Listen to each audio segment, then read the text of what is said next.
ako ng balita, kaya hindi pwede mong basta makita. Walang kapamilya kahit kababata, mga kinukuha lang nakakakita.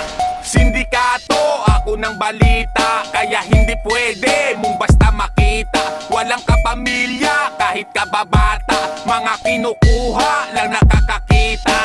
Putang ina, mumurahin ko agad, dahil kakupalan mo ay talagang sagad. Tikman mo ang bagsik na malaibara, tapos humihiwa na parang silira.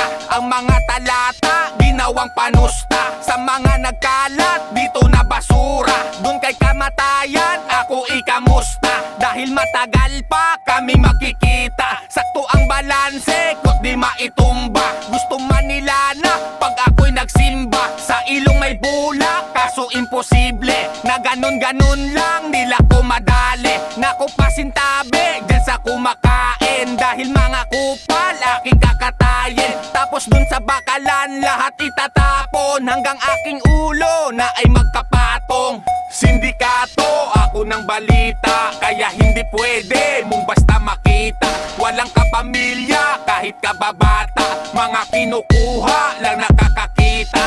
Sindikato ako ng balita, kaya hindi pwede mong basta makita. Walang kapamilya kahit kababata, mga kinukuha lang nakakakita.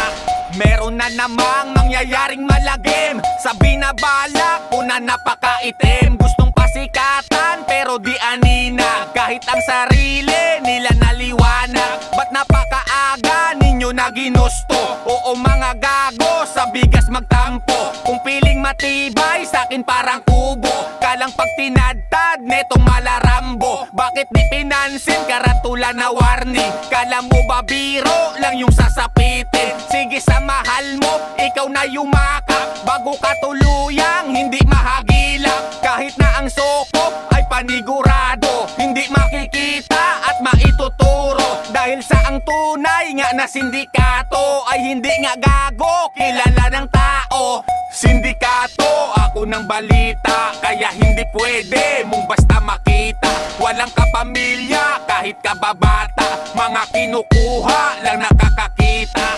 Sindikato ako ng balita, kaya hindi pwede mong basta makita. Walang kapamilya kahit kababata, mga kinukuha lang nakakakita. Sindikato ako ng balita, kaya hindi pwede mong basta makita. Walang kapamilya kahit kababata, mga kinukuha lang nakakakita.